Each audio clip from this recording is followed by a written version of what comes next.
Well, hello and welcome back. It is, again, a privilege to be with you. And it's a real privilege to be sharing with you some of these health tips that will take you throughout your life. We've been looking at this life colors. We've been going through the different colors. We've done gray, we've done purple, we've done blue.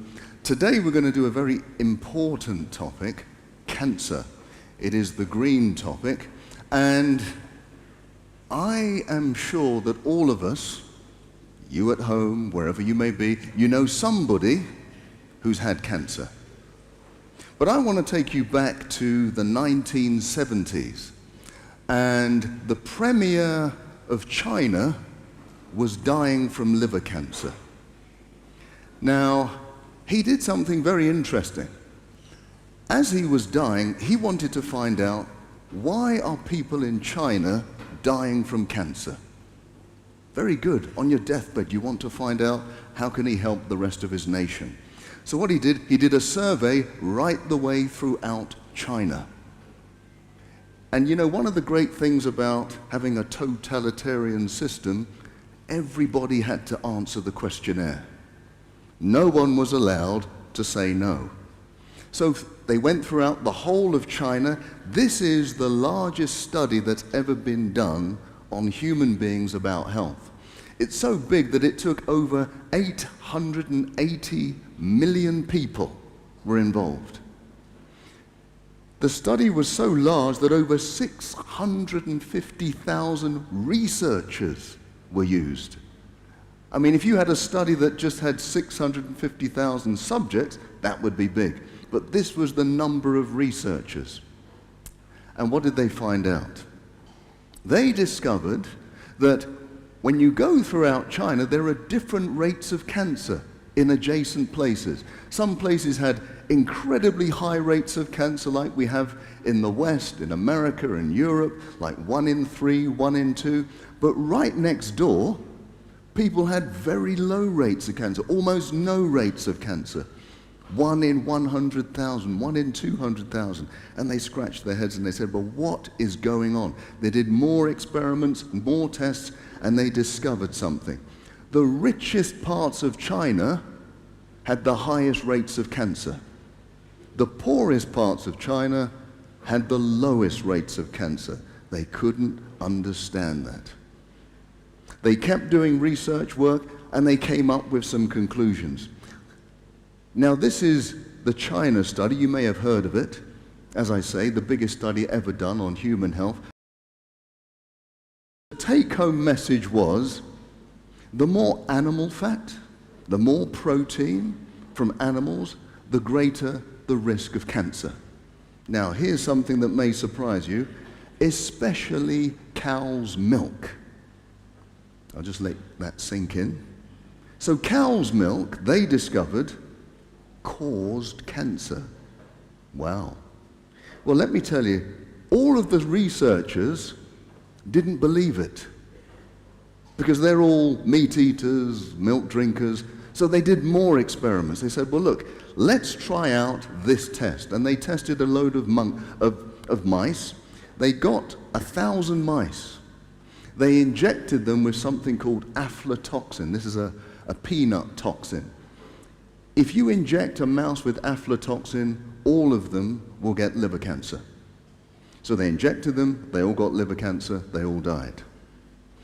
Now, the mice's diet, or the rat's diet, is about 20% milk protein. So what they then did, they got a new strain of rats. They reduced the milk protein to below 5%. They injected them with the aflatoxin. None of them got cancer. Okay, I want to make sure you understood this. They inject them with something that will definitely cause cancer. They lower the amount of milk protein in their diet. None of them got cancer. So it verified that something in milk, and they discovered it was casein, the protein in milk, literally promotes cancer. Now, let's go back to some basic. What is cancer? I wonder if anybody can guess how many cells we have in the human body, roughly. Shout out a figure. How many cells do you think we have in the human body? 2? Did somebody say 2? No. A few billion? A bit higher. We have, on average, 50 trillion cells. 50 trillion cells. Each cell has a copy of our DNA. In fact, each of those 50 trillion cells, if you unwind the DNA, it's about 2 meters long. Each of those strands of DNA have about 50,000 genes on them. So think about it. You have 50 trillion cells, each with 50,000 genes. If one of those genes goes wrong, and it's highly likely, right, with that high number, if one of them goes wrong, you can get uncontrolled growth, and that is what cancer is. That cell will continue to divide and divide and divide until you get a lump, and then it becomes a cancer. That's exactly what cancer is. Here's something that may shock you. All of us have cancer. Everybody listening at home, everybody in here, we all have cancerous cells in our body. Now, the reason why we don't have the disease is because our immune system is so well put together that it will discover any emergent cancer and destroy it very quickly. That's the beauty of having a fantastic immune system. That's why we have to protect it. Okay, I think of it like this. Cancer is just one battle lost after millions of battles won. Every single day you are fighting cancer, but your immune system destroys it and takes it away. Right, I like to think of cancer as a weed growing in the garden. You don't want it there, but how do you get rid of it? One of the best ways to get rid of it from feeding, to starve the cancer. Now, how do you starve cancer? Well, what does cancer like to feed on? Anybody know? I hear the word sugar. You're absolutely right. Sister Finley was telling us about all the junk food, all of that junk food which is rapidly high in sugar, loads of refined sugar, that just feeds cancer each and every day. If we eliminate the refined sugars, you can eliminate some of the causes, some of the triggers for cancer. What else does it like to feed on? Look at this. Animals. Part of the study, the China study, when you look at the graph, this is a huge study because it takes in populations. And on the x-axis, you can see that as the animal fat increases, on the y-axis, the rate of breast cancer increases too. So you can see that correlation line. Right at the top in the corner, you've got New Zealand, heavy meat eaters, heavy loads of animal fat. Right down at the bottom, you've got Thailand, El Salvador, very little animal fat intake, very low rates of breast cancer. So it's related. The more animal fat you have in your body, the higher your risks of breast cancer, and I can guarantee it's for similar cancers too. Colon cancer, here's another graph, looks almost exactly the same. The more meat protein you consume, the greater the risk of colon cancer. And if you haven't been watching, most universities are coming out with studies now that the more red meat you eat, you increase your risk of bowel cancer. In fact, in Great Britain a few years ago, they did a study that showed just 30 grams of red meat per week. I don't know, I think that's about 2 rashers of bacon. Most people eat more than that. 30 grams of red meat per week increases your risk of bowel cancer by 60%. So some people say, well, I'll just reduce my amount of red meat. Okay. But if you know something causes cancer, why don't you just get rid of it completely? You know, if you told me that beans caused cancer, I wouldn't just say, I'll reduce them, I would eliminate them. They don't. They do exactly the opposite. Beans actually help us eliminate cancer from our system. Look at this map of the world, breast cancer. Now, when you see this map, the red areas have the highest rates of cancer. Then you go down to the orange, then to the yellow, then to the pale green, and then to the dark green. So the dark green has very low levels of breast cancer. Now, what do you notice about this graph? Or map of the world? The wealthiest countries in the world have the highest rates of breast cancer. You know, there are people in all countries all over the world trying to get to these wealthy countries, not realizing that when you get there, your rate of breast cancer goes straight up. That's right, it doesn't matter, it's not genetic. If you go from Africa or India, which has low rates of breast cancer, and you place yourself in London or Washington, your rate and chance of breast cancer goes straight up. It's not genetic, it's all about lifestyle, and if you see what we eat in the West, you'll know exactly why. For you, is this natural? Is this natural? No, it's not natural. You see, cow's milk was designed to make a little calf into a big cow. It's got all the proteins and hormones necessary. If we were really supposed to drink milk, we probably should be drinking milk from our mother's breast into adulthood. None of us are doing that. However, if you go to a certain place in London, it's called Covent Garden, you can buy some ice cream from a lady who makes it from her breast milk. Anybody volunteering to try that? No. No, we wouldn't even think about it. That's a little bit off, isn't it? But it doesn't make sense to me that we would say that's a little bit disgusting, but we'll take it from another animal, from a different species. There's no animal in the wild that drinks milk into adulthood. There's no other animal in the wild that drinks the milk from another animal. Only we do that. And we're the ones who are suffering from cancer and diabetes, and we wonder why. I don't know if you've ever heard of this lady, Angelina Jolie. She's a famous movie star. Well, she went to her doctor, and her doctor says, you have the gene for breast cancer. Some people who have breast cancer have the gene for it. We're at about 5 to 10% of people who have breast cancer.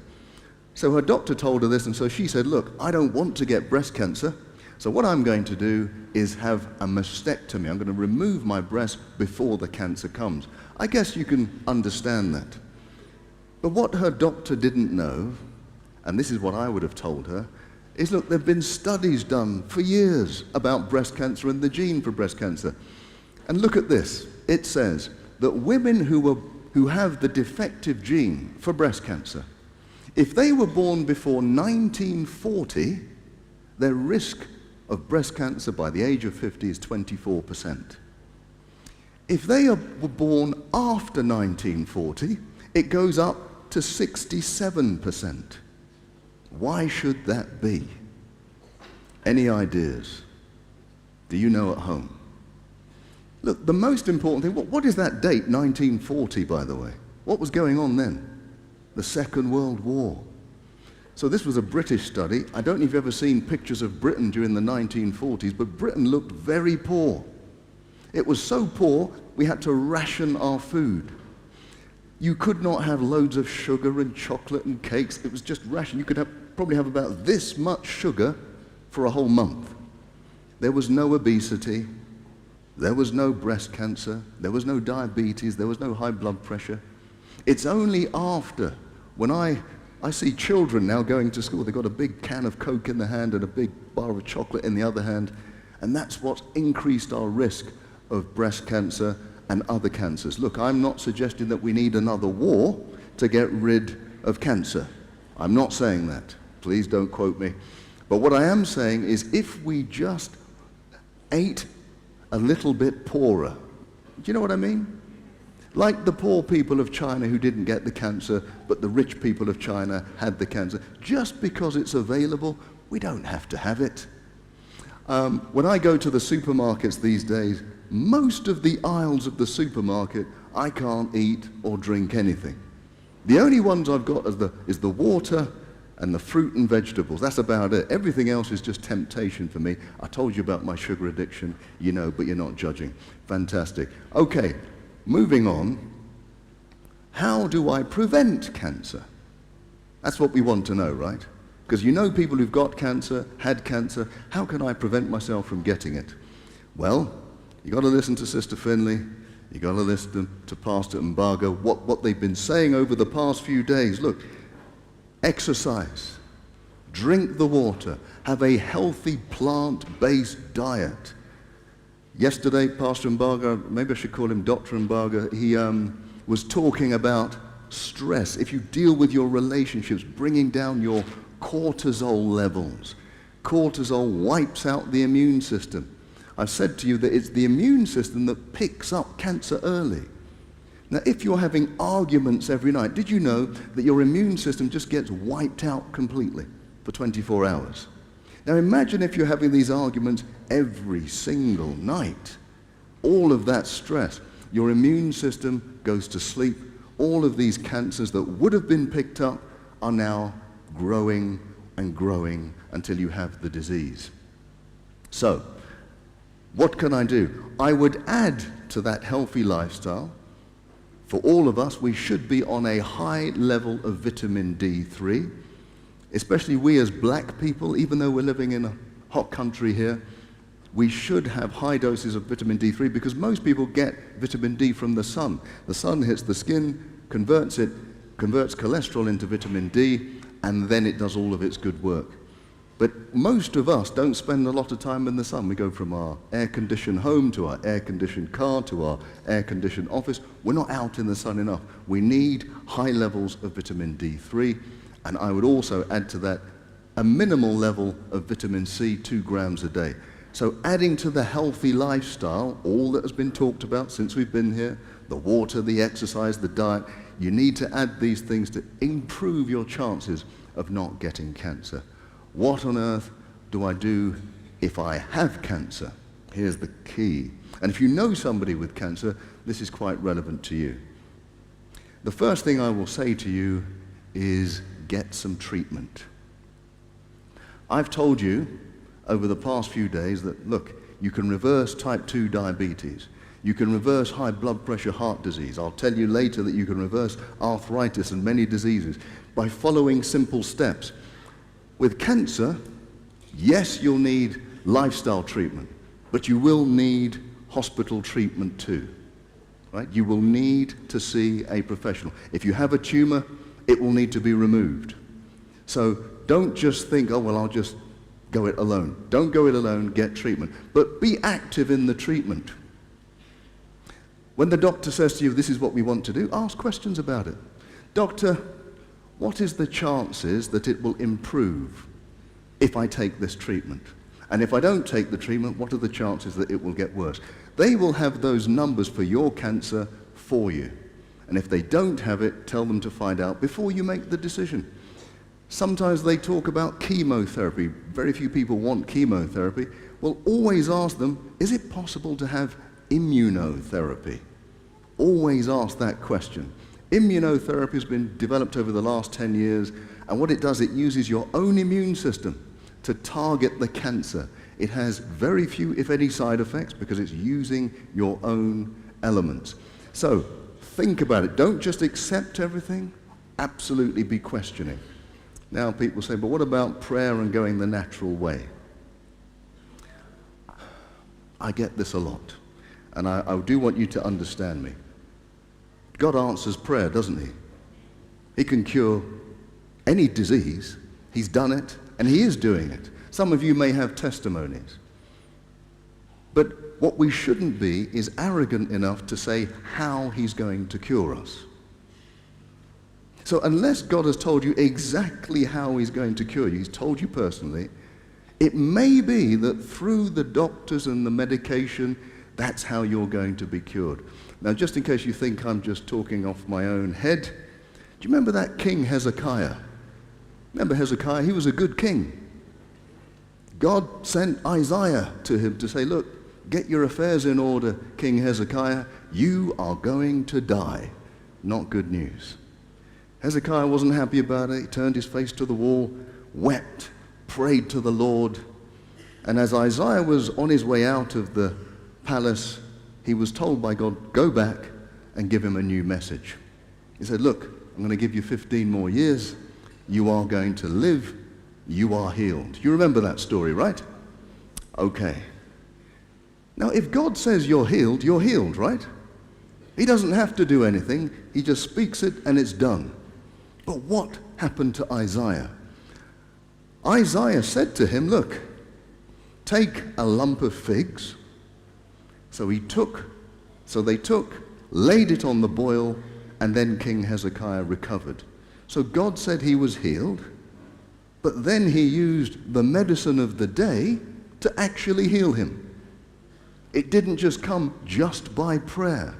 And that may be the same in your situation too. So unless God tells you this is how I'm exactly going to heal you, don't be presumptuous to think I'm just going to do it by prayer. I don't need any other help. So I would always say to you, look, it's not just treatment. You must have lifestyle involvement as well. So if you have an active cancer, rather than do the 10,000 a day of vitamin D, it needs to go up to 20,000. Vitamin C IV, very good if you take it to 10 to 20 grams per day. Doing all of these things with the lifestyle and all of that, you're doing the basics that will help your body with cancer. And it won't interfere with any of the medication you're having, I can guarantee that.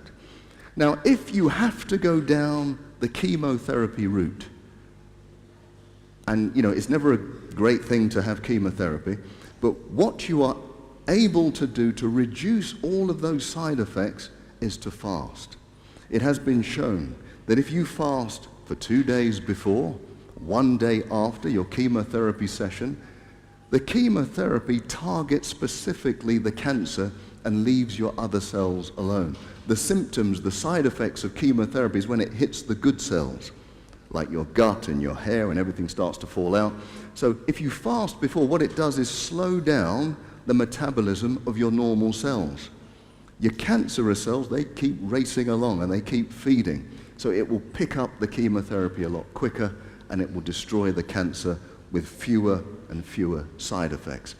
I had a wonderful text only last year from a lady who 8 years ago came to me with a problem with her diagnosis of breast cancer. She came to me and she said, Dr. Chidi, I've got breast cancer, but I just want to go the natural route. I convinced her that probably that wasn't advisable. What you need to do is definitely improve your lifestyle, but also get the hospital treatment too. She sent me a text and it basically said to me that I'm so grateful that I'm alive today because I came to you and I got that advice. When I started my cancer journey, I was with several other women who decided to go the natural route. They are all dead. I am alive. It is important that we do both together. The hospital treatment on its own is not that great, I'll be honest with you, on its own. But hospital treatment plus lifestyle adjustment can allow you to really have the best possible chance of conquering cancer. And lastly, what we have to talk about is what we've been talking about throughout the week. Practicing peace and love. Look, you can be eating the best food, doing all the exercise, but if your body is generating all of these stress hormones, you are putting yourself at risk. We're going to have to learn to love. We're going to have to learn to forgive. We're going to have to learn to live and be in peace. If you're able to do all of those things, you are dramatically increasing your chances of survival of cancer and preventing cancer coming in the first place. What I want to do is just pray for you as I end. Father in heaven, we're so grateful that you have the gift of healing. Father, everything we do, everything we have is yours. But Lord, there are people today suffering and worried about cancer. We're asking for your divine healing hand to be upon them today. May the words of your healing go out to all those family members, colleagues that may need your help today. Lord, we ask this in the name of Jesus. Amen.